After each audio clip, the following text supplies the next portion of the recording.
Deus, nosso Pai bendito, te damos graças mais uma vez, ó Pai. Que o Senhor possa agora abençoar a leitura da sua palavra, Pai. Enquanto nós abrimos as Escrituras para lermos, ó Pai.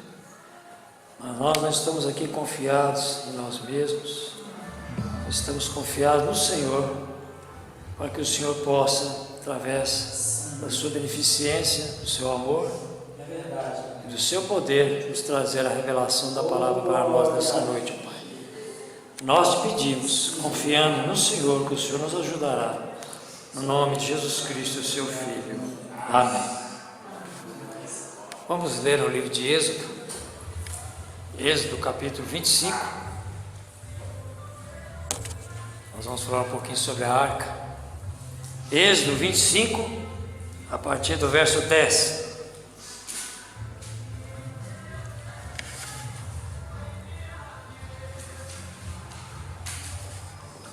Êxodo 25, verso 10.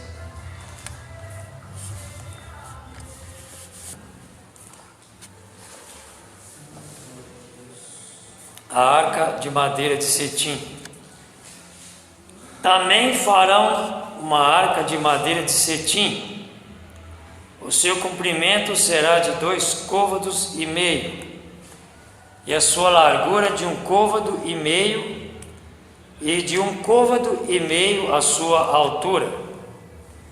E cobri-la-ás de ouro puro, por dentro e por fora a cobrirás.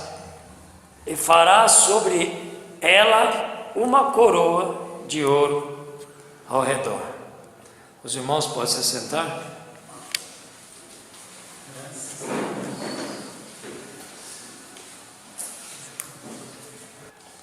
Bom, nós estamos aqui com a mensagem a arca, e nós vamos fazer um pequeno estudo sobre o símbolo da arca, porque nós sabemos que o Antigo Testamento é uma sombra do Novo. Tudo que Deus estava fazendo ali no Antigo Testamento era apenas símbolos que apontavam para o real, que ainda viria. Aquilo não era uma coisa definitiva. A lei, aquele simbolismo não era uma coisa definitiva. Deus não fez aquilo como uma coisa definida, Ele fez aquilo apontando para o que viria depois.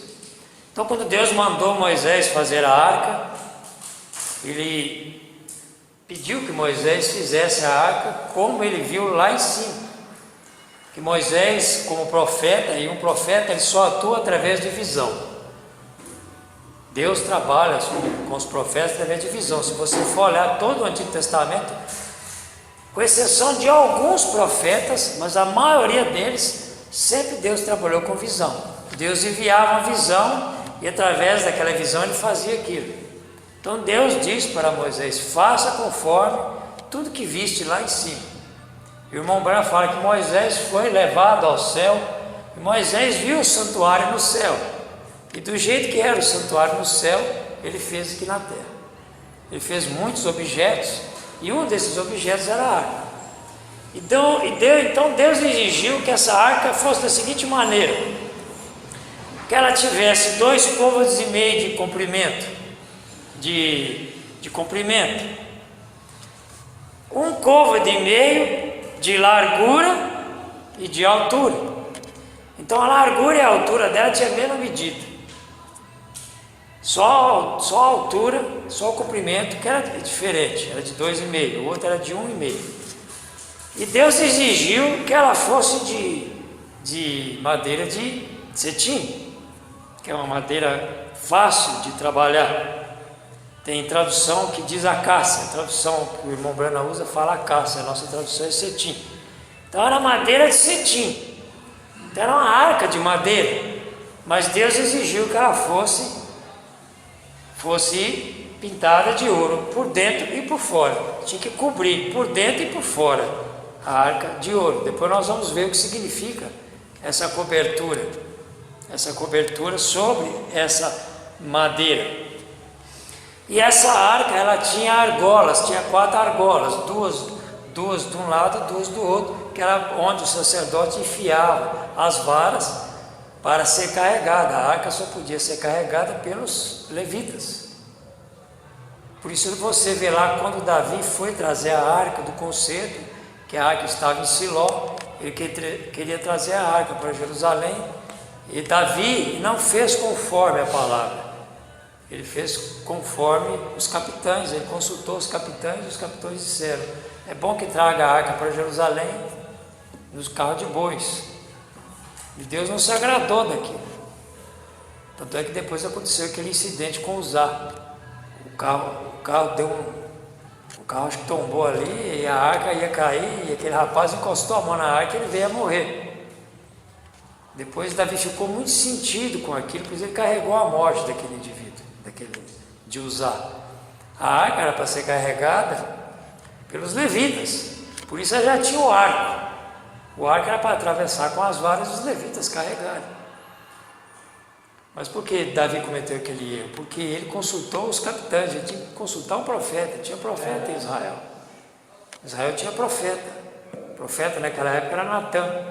Ele tinha ficado depois que Samuel havia partido. Então esse foi o erro de Davi. Então quando Deus fez a arca, ele disse: só o levita pode levar a arca. A arca, nós sabemos que é um símbolo da palavra. Quem leva a palavra é o sacerdócio. Aquele sacerdócio lá de Efésios. Aqueles 5 ministérios é que levam. Hoje, a arca, que é a palavra, o profeta vai falar aqui. Então tinha todos esses requisitos. Tinha que ser pintado. Você imagina a arca aqui, imagina que isso aqui é uma arca. Moisés cobriu ela de ouro por dentro e por fora. E ali dentro, depois, Deus colocou todo o testemunho, que era a lei. Depois Deus mandou que Moisés colocasse o testemunho da lei dentro da arca. Aí você vai ver também que ali foi colocada a vara de Arão que reverdeceu. Deus mandou colocar ali dentro também a vara de Arão. Correto? Nós vamos tomar aqui a mensagem da arca. Essa mensagem aqui os irmãos devem ter, os irmãos que congregaram em Belo Horizonte devem ter essa mensagem. Ela foi distribuída ali em 99. Ali, quando a igreja era lá, a irmã Maria deve lembrar, né? Quando a igreja era lá na rua Sete Lagoas ainda, quando essa mensagem foi distribuída. Mensagem arca. Mas ali no site da Palavra Original você encontra ela também, ali, caso você queira baixar ela, né? Nós vamos ler aqui o parágrafo. Parágrafo 136, o profeta vai falar desse assunto aqui. 136 da mensagem à arca. O profeta diz assim: agora observe a arca do pacto. Ele disse: você fará isso de madeira de acácia e revestirá com ouro. Acácia, o cetim, né? Na nossa tradução aqui está cetim. E revestirá com ouro. Ele disse: você fará isto de madeira de acácia e você a revestirá de ouro. Qualquer um que conhece as Escrituras sabe que o ouro fala da divindade. O ouro fala da divindade. E a madeira fala o quê? Fala da humanidade. Qualquer um que conheça a Escritura sabe que o ouro fala da deidade e a madeira fala da humanidade. Vê você? Ele disse: você cobrirá a madeira de cetim, de acácia, e a revestirá com ouro.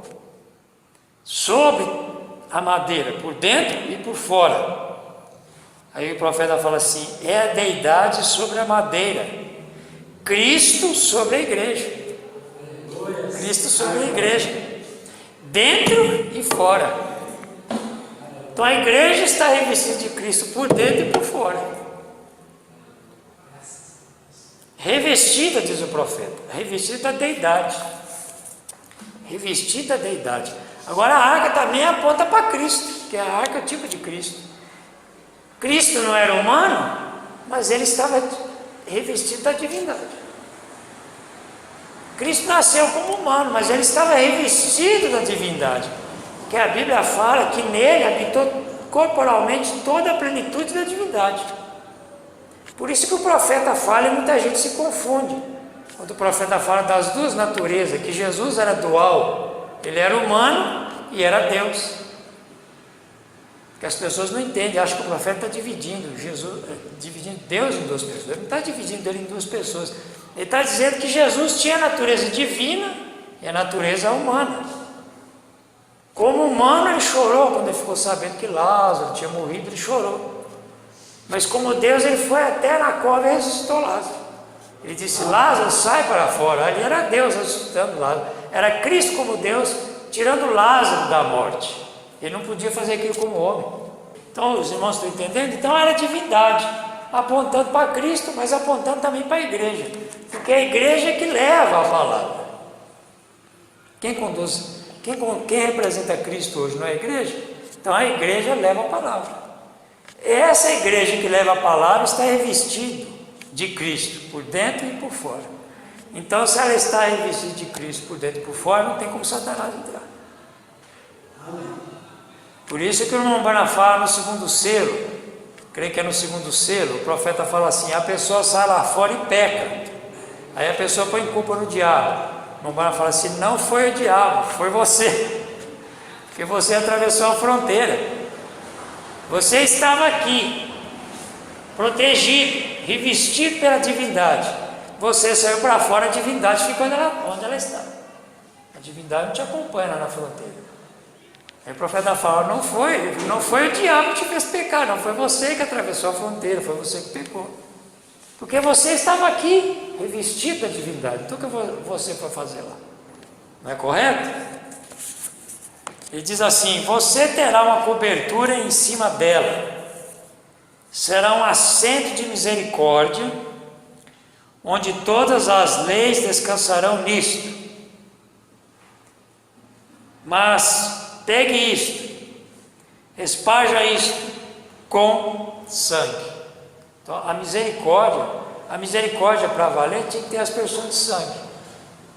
Tinha que ter aspersão de sangue. Por isso o sacerdote aspergia o sangue sobre o altar. Porque não adiantava nada ter a arca ali, teve revestidos de ouro, ter tudo aquilo. Porque o julgamento de Deus estava ali.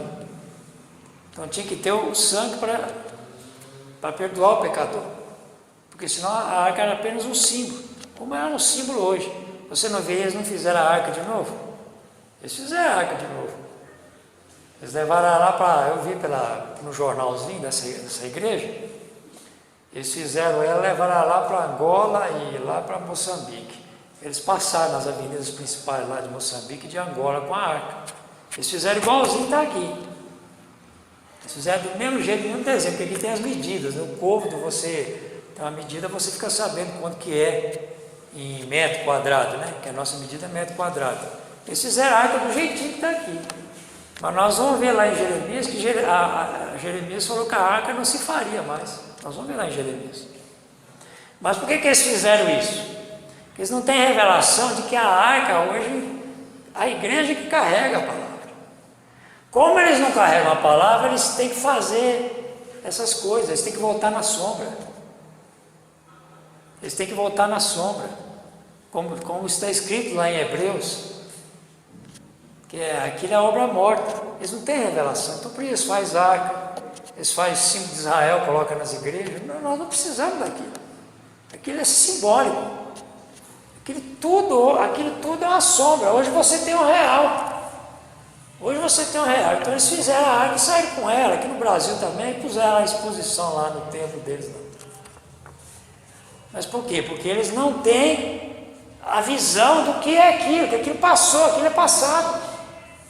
Deus não trabalha mais com aquele sacerdócio morreu. Então o profeta diz aqui: então sobre aquilo tudo, sobre aquela cobertura, descansa todas as leis, descansam ali. A lei do Antigo Testamento e a lei da graça, tudo descansa ali. Mas o sacerdote tinha que fazer o sacrifício e aspergir com a mão. Ele colocava a mão ali no propiciatório e fazia assim, nós sabemos disso. A lei fala do julgamento, Mas entre a lei e a congregação, ou seja, entre a lei e os crentes, havia algo para perdoar. Ele permaneceu em seu lugar. Então, entre a lei, no Antigo Testamento, entre a lei e a congregação, entre os crentes, tinha algo ali para perdoar eles. Era o sacrifício expiatório do cordeiro. Nós aprendemos que eles traziam o cordeiro, eles traziam o cordeirinho branco, o vermelho, não podia ter pinta, não podia ter falha, e colocava aquilo sobre o altar. E o pecador que trazia aquele animal, punha a mão sobre o animal, e o sacerdote degolava ele. E quando ele degolava ele, o que saía? Sangue. Então Deus aceitava aquilo, sobre o altar ali, sobre o altar de juízo. Ali estava sendo julgado o pecado daquele rapaz. Então ele podia voltar de novo. Mas só que o sangue do animal não voltava sobre aquele indivíduo. Se ele pecasse, ele tinha que trazer outro animal. Se ele pecasse, ele tinha que trazer outro animal. E assim ficava aquele ritual. Aquilo era só simbólico. Ele não podia receber o sangue do animal como uma propiciação definitiva. Então, se aquele rapaz pecasse de novo, vamos supor o Sandro ali, se ele cometesse um pecado, ele levava o cordeirinho, sacrificava o cordeirinho, ele punha a mão sobre o cordeirinho, sacrificava o cordeirinho e estava perdoado. Mas ele continuava pecando de novo. Depois ele tinha que trazer outro cordeiro e assim por diante. Então, era um ritual de repetição. O profeta fala assim: mas isso estava entre a lei e a congregação, tinha que fazer isso para o pecado ser expiado. Tipo de Cristo, entre a ira de Deus, veja bem, entre a ira de Deus, o julgamento no inferno, entre isto e o crente permanece a deidade, ele mesmo, Cristo, permanecendo no caminho com uma expiação feita para salvar de nossos pecados e curar-nos de nossas doenças, está vendo? Para perdoar pecado e curar doença. Deidade permanece no caminho entre o julgamento. Então ali no Antigo Testamento, aquele sacrifício é que permanecia. Hoje que permanece é Cristo. Cristo é que permanece entre a ira de Deus e o julgamento do inferno. A ira de Deus e o julgamento do inferno. Ele fica no meio, por isso ele está no meio, por isso ele é o mediador entre Deus e os homens. Porque se ele não mediar, você cai no julgamento do inferno. E no julgamento do inferno não tem misericórdia.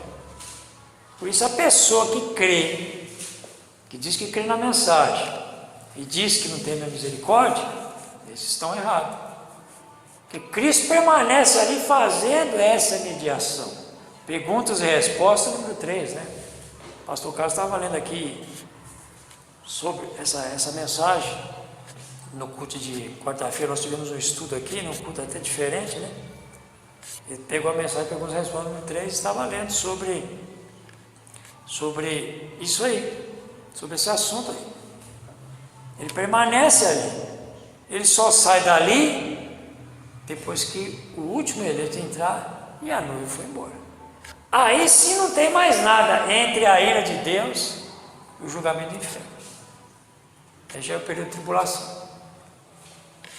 Mas Cristo está ali agora e ele permanece entre a ira de Deus, que a Bíblia fala, né? Apocalipse não fala que a taça da ira de Deus está quase cheia, não fala? Então, observe a situação, a taça está quase cheia. Quando a taça encher, começa a derramar, ele termina esse trabalho de sacerdote, de propiciação, e ele acaba. Aí a ira cai sobre a terra, e o julgamento cai sobre aqueles.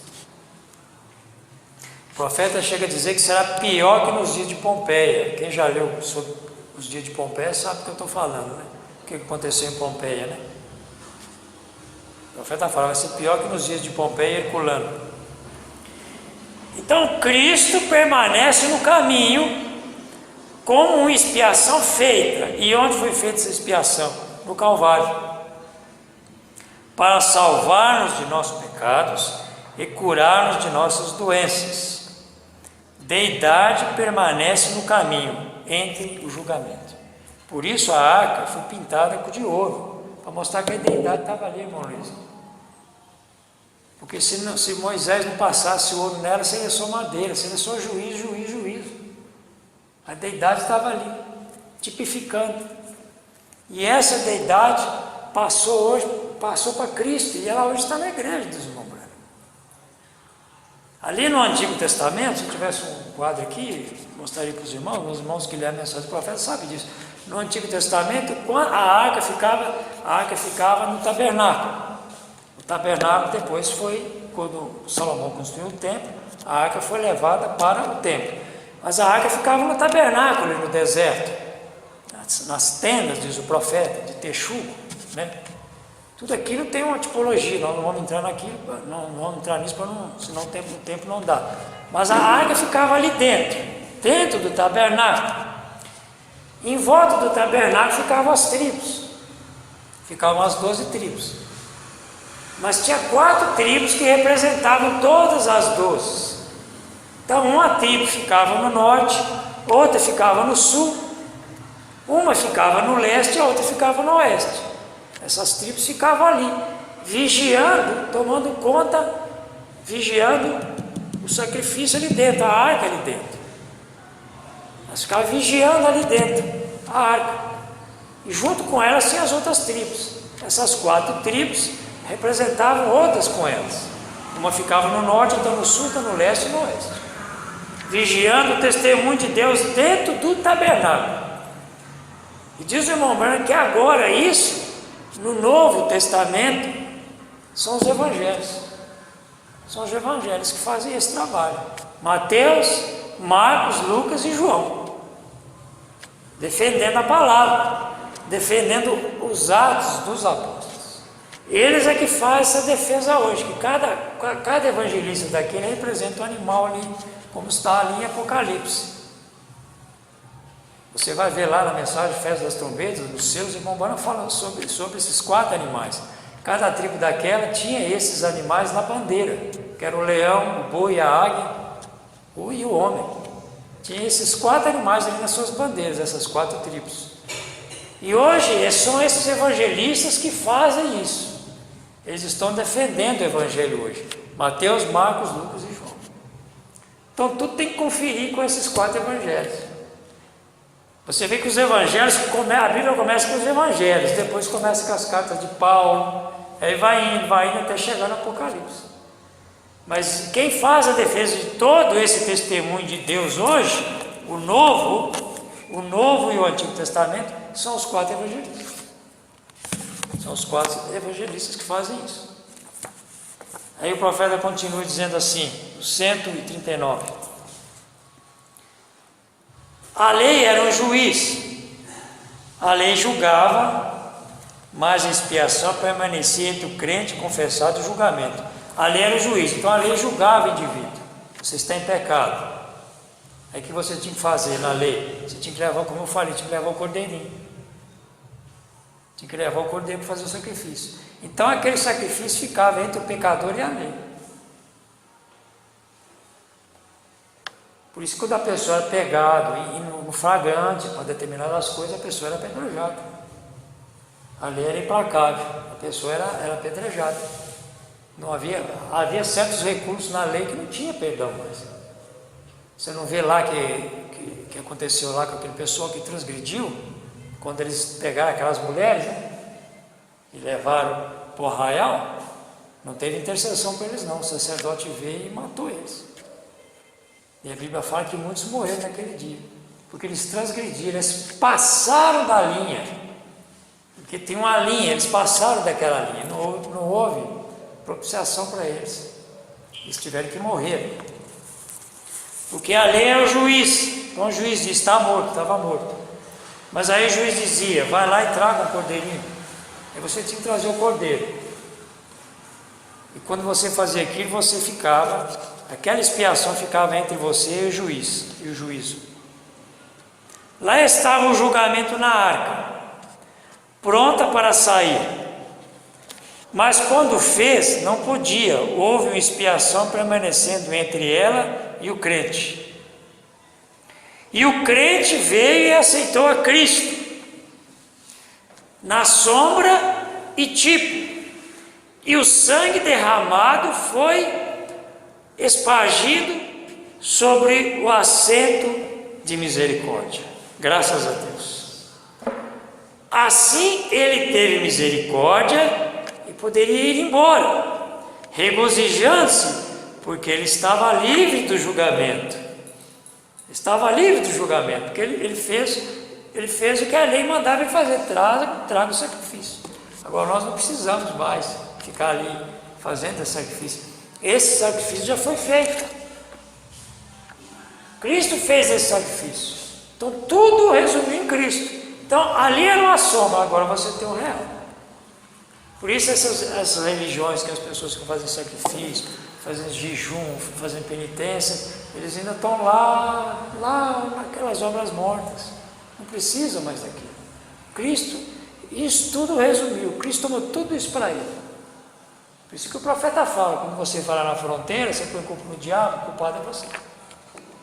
O culpado é você. Isso não tem nada a ver mais com o diabo. Amém? Então a arca hoje, a palavra, o profeta fala, a arca hoje leva o Espírito Santo. O Atos do Espírito Santo, o profeta chega a falar que ele não é Atos dos Apóstolos, é Atos do Espírito Santo. A igreja leva o Atos do Espírito Santo. Agora nós sabemos que durante as eras isso ficou escondido. Isso ficou por debaixo do altar. Isso ficou debaixo do altar. Por isso que teria que vir um mensageiro, profeta nessa era, para tirar tudo isso debaixo do altar e colocar aqui em cima para a igreja ver. Hoje você está vendo isso. Nós estamos vendo isso hoje, bem claro, diante dos nossos olhos hoje. Por isso a pessoa que não aceita o sacrifício de Cristo hoje, através dessa revelação, acontece com ele, aconteceu com aquele rapaz lá, que o presidente Lincoln perdoou ele e ele não aceitou o perdão. O presidente assinou o decreto dizendo que esse rapaz está perdoado. Ele não aceitou o perdão. O que aconteceu com ele? Ele foi morto. A lei pegou ele. Depois, quando eles viram o documento com a assinatura do presidente, aquele foi levado lá na Corte Suprema, que é o nosso tribunal aqui, né? Tribunal regional nosso aqui, o Supremo Tribunal aqui no Brasil, lá nos Estados Unidos é a Corte Suprema. Foi levado na Corte Suprema, aqueles juízes deliberaram e chegaram à seguinte conclusão: um perdão que não é aceito como perdão não tem validade. Então o perdão de Cristo só tem validade se a pessoa aceita. Se a pessoa nega o sacrifício de Cristo na cruz, acabou. Por isso é que a Bíblia fala que a ira de Deus está por um fio ali. E a ira de Deus vem para quem? Para quem rejeitou o perdão de Cristo na cruz. Quem rejeitou o sacrifício dele. Quem rejeitou o derramamento de sangue. Para esses, como está escrito lá em Hebreus, não tem mais nada, não resta mais nada, só expectação de morte. O pastor Joaquim, pregando sobre isso uma vez, ele falou que a pessoa que está nessa situação, que rejeitou, quando ele vai no enterro, ele vê o defunto e fica com medo. Isso acontece com uma pessoa em conversa, diz o irmão Branco. Aquela pessoa que uma vez foi limpa, como está lá em Hebreus, eu li aqui, foi sábado passado, né? Para que eles foram purificados, foram limpos, conheceram a graça de Deus, as coisas futuras, ou seja, as profecias, e ele se desvia, fica aquela expectação de morte sobre ele, tem medo da morte. Jeremias 3, verso 16. Acho que nós vamos ter um tempinho aqui para entrar no outro assunto aqui. Jeremias 3,16.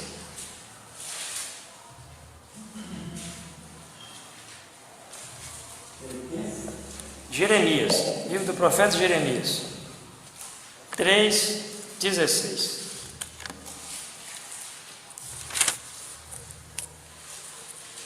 Você anota aí depois, você vai ver Deus falando.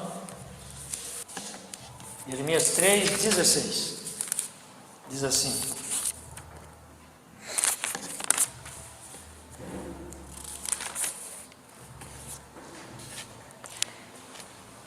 e sucederá que quando vos multiplicardes e frutificardes na terra, naqueles dias, diz o Senhor, nunca mais se dirá.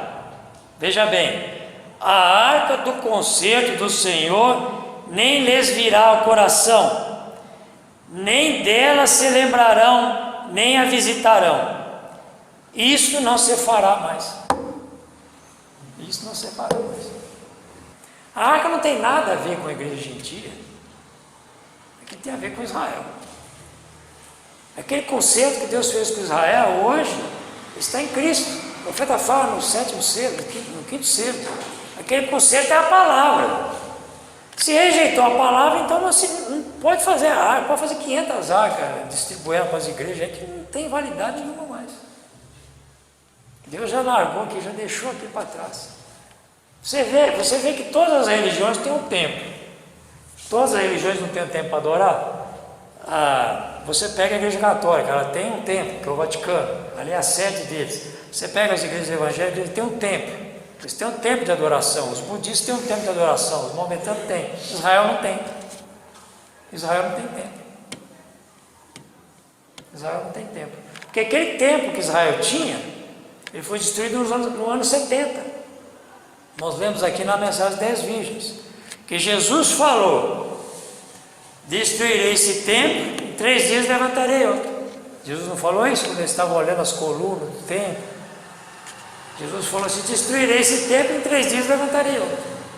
Aquele templo foi destruído. Foi destruído por profecia.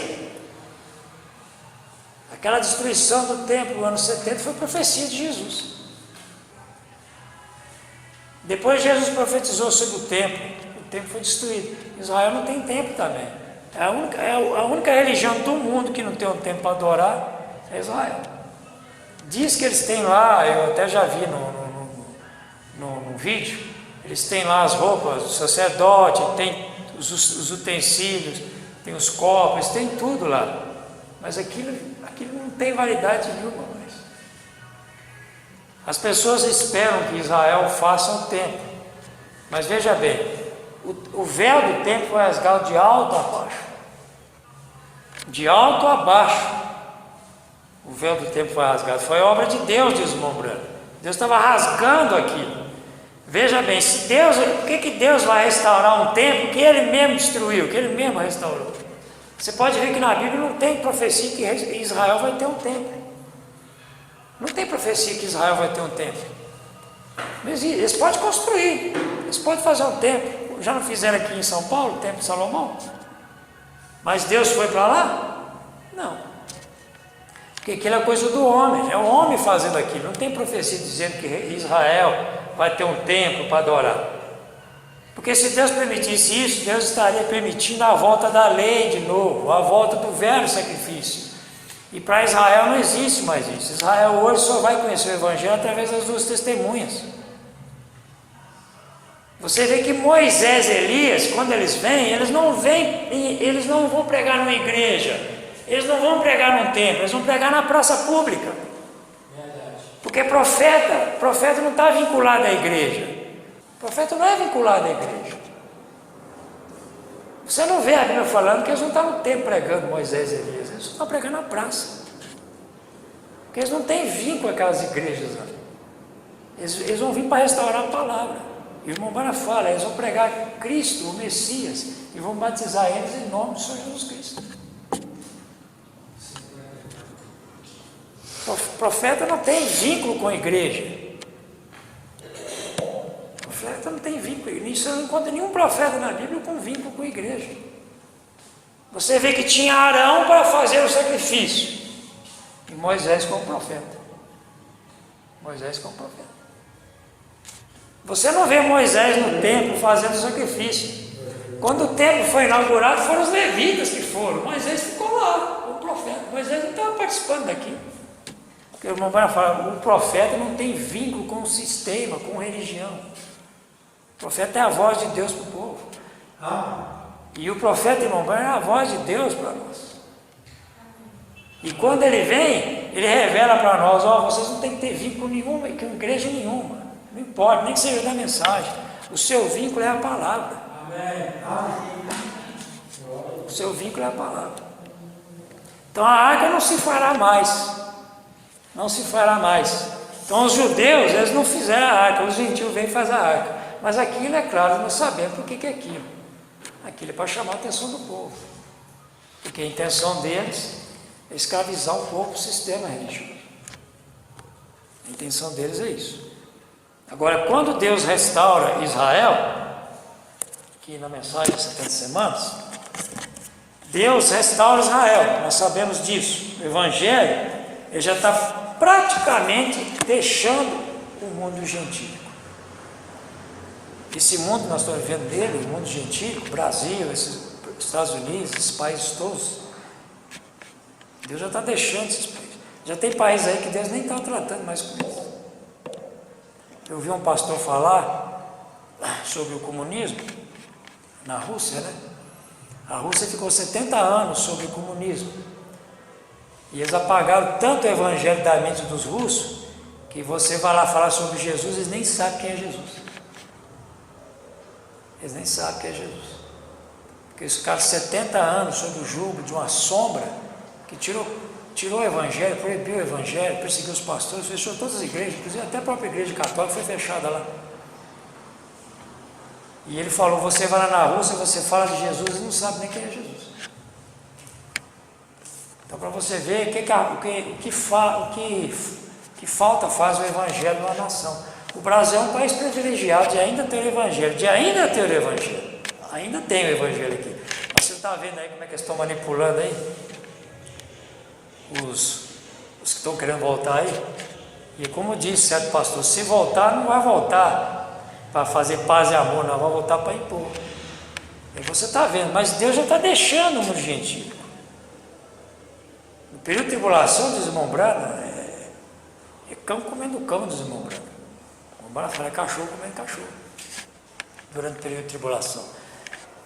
Agora, quando Deus volta para Israel, para tratar com Israel, e quando Israel recebe a revelação de que Jesus era o Filho de Deus, era o Messias que eles rejeitaram, e eles aceitam, aí também Israel vai sofrer perseguição.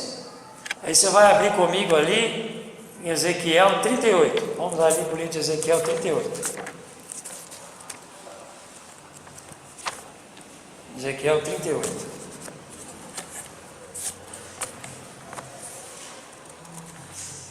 Livro do profeta Ezequiel, capítulo 38.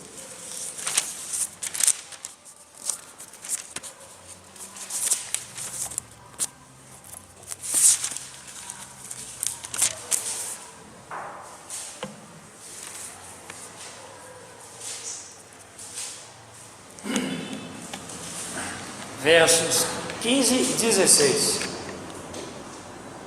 Vamos deixar isso bem, como diria o irmão Brão, vamos deixar isso bem colocado aqui, né?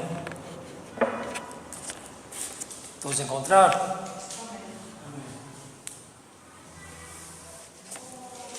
Então vamos lá.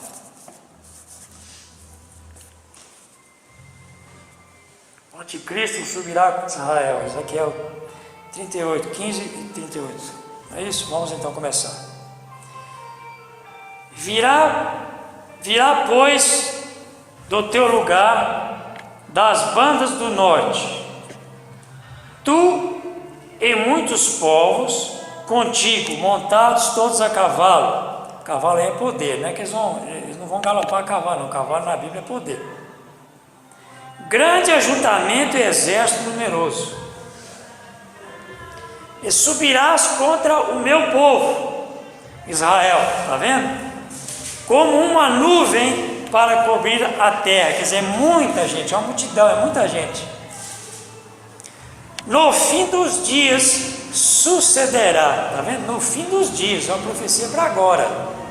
No fim dos dias sucederá que hei de trazer-te contra a minha terra, e para que as nações me conheçam a mim, quanto eu me houver santificado em ti aos teus olhos, ó Gog. Então você vê essa profecia de Ezequiel para os últimos dias. Os últimos dias. Isso aqui vai acontecer depois que eles aceitarem a mensagem das duas testemunhas. Como profetizou Jeremias, né? E virão todas as nações contra Israel. Jeremias falou isso também. E virão todas as nações contra Israel. Isso será antes do milênio. Já será no finalzinho do período de tribulação. Deus permitirá que o anticristo venha contra Israel. No fim dos dias, já no finalzinho da tribulação, já no comecinho do milênio. Depois que eles receberem a luz, eles virem quem é Jesus, quem é Messias, o anticristo vem sobre eles. Então, e continua dizendo aqui, nós vamos terminar no 181. Agora, esses dois profetas, que nós sabemos quem são, que farão eles?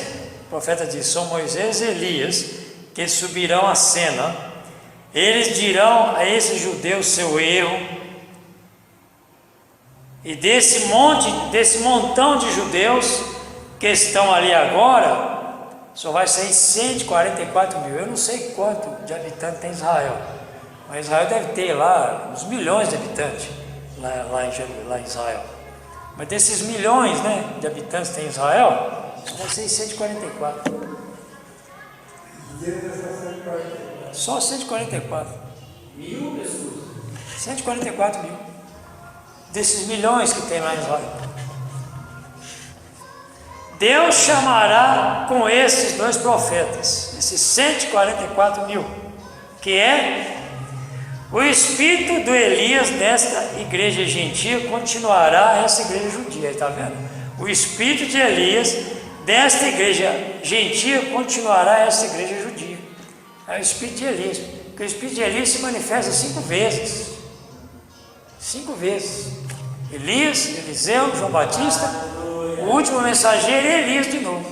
O profeta está dizendo aqui, o espírito de Elias, desta igreja aqui, ó, desta igreja revelada, continuará esta igreja judia. Mas é o espírito, não é a pessoa. Eles confundem e acham que é a pessoa, não é a pessoa, é o espírito, diz o irmão Branco. Irá e chamará a Moisés com ele. Ou vem, e ele pregará a mesma mensagem de Pentecostes. Eles vão pregar a mesma mensagem de Paulo. Eles vão pregar a mesma mensagem dos apóstolos. Por quê? Porque a arca é a mesma mensagem da arca, a mesma mensagem dos evangelistas. Eles não podem mudar, porque Deus não muda a sua palavra. Eles vão pregar o mesmo que Paulo, os apóstolos pregaram. Eles vão falar esse Jesus aí, que vocês crucificaram, esse que era o Messias. Vem, será a mesma mensagem pentecostal que esses judeus pregarão, que essas duas testemunhas pregarão esses judeus novamente. E eles vão odiá-los. E eles lhe odiarão por todas as nações. As nações vão odiar eles. Por quê? Porque é através deles que as pragas vão cair nos outros países. É através deles. A Bíblia não fala, deu poder para um para transformar a água em sangue. E o outro para que não chovesse durante o período de pregação. Então as nações gentias vão odiar esses dois mensageiros. Eles tinham o Espírito Santo. Fala você de fazer milagres, e eles o fizeram. Eles pararão os céus, e não choverá nos dias de sua profecia. Açoitarão a terra com pragas tão frequentemente como queiram. Tudo quanto é praga que você pensar, eles vão jogar na terra. Tudo quanto é praga que você pensar. Por isso que o profeta fala, vai ser pior que nos dias de Pompeia, né? Eles dão pragas e toda a classe de coisas. Eles darão a esses romanos um duro caminho de caminhar. Romano que o profeta está querendo falar aqui, não está falando do povo romano, não. É das pessoas que têm o espírito do romanismo, que aderiram ao romanismo, que nós sabemos que é. Porém, finalmente serão mortos. Nosso Deus é um Deus terrível quando está intrigado. Está vendo? Ele é um Deus misericordioso. Não falei aqui da misericórdia? Mas ele também é um Deus terrível quando está intrigado. Por isso é que Jesus ficou entre ele e o julgamento do inferno. Porque a ira de Deus é terrível. A ira de Deus é terrível. Nosso Deus é um Deus terrível quando está intrigado. Porém, recorda, isso é ali na 70ª semana e a igreja está na glória. Amém? A cena das bodas está tomando lugar. O profeta está falando aqui, a cena das bodas está tomando lugar. Sim. Amém? Nós vamos parar por aqui. Sábado que vem, se Deus permitir, nós vamos continuar com esse assunto. Vamos ficar de pé. Vamos fazer uma oração. Cada um faça uma oração. Agradeça a Deus por isso, por essas verdades. No nome de Jesus Cristo. Deus amado, Deus bendito, nós te damos graças, mais essa graça, o Senhor tem dado para esse povo. Ó Deus de misericórdia, ajuda o seu povo nessa noite, Pai. Perdoa os nossos pecados, Pai. Perdoa as nossas falhas, Pai. O Senhor é aquele consolador. O Senhor está entre nós e a ira de Deus, o julgamento do inferno. O Senhor fez isso lá no Calvário. O Senhor fez isso lá atrás, 2000 anos atrás. O Senhor fez isso, derramou seu sangue a meu favor e a favor de cada irmão que está aqui. Que nossos corações possam se regozijar por essas verdades. Que nós possamos sair daqui sabendo que quando a ira de Deus cair sobre a terra, nós, a noiva de Jesus Cristo, nós cremos pertencer à noiva, nós estaremos mais aqui. Abençoa cada coração nessa noite, Pai. Cada irmão, cada irmã que está aqui, possa sair daqui e levar isso no seu coração, Pai, para a sua casa e repartir com alguém mais, ó Pai. Com um parente, com um amigo, com uma pessoa enferma, repartir essas verdades, Pai. Que o Senhor é o nosso mediador e que o Senhor está ali intercedendo por nós, por nossos pecados e curando das nossas enfermidades, Pai. Nos curando de todo mal, de toda enfermidade, conforme disse o profeta Isaías. Deus abençoe cada um, no nome de Jesus Cristo. Vamos com Deus. Deus abençoe. Em nome de Jesus. Cumprimente seu irmão. Graças a Deus. E diga graças a Deus por esse profeta. Graças a Deus por essas verdades. Em nome de Jesus Cristo.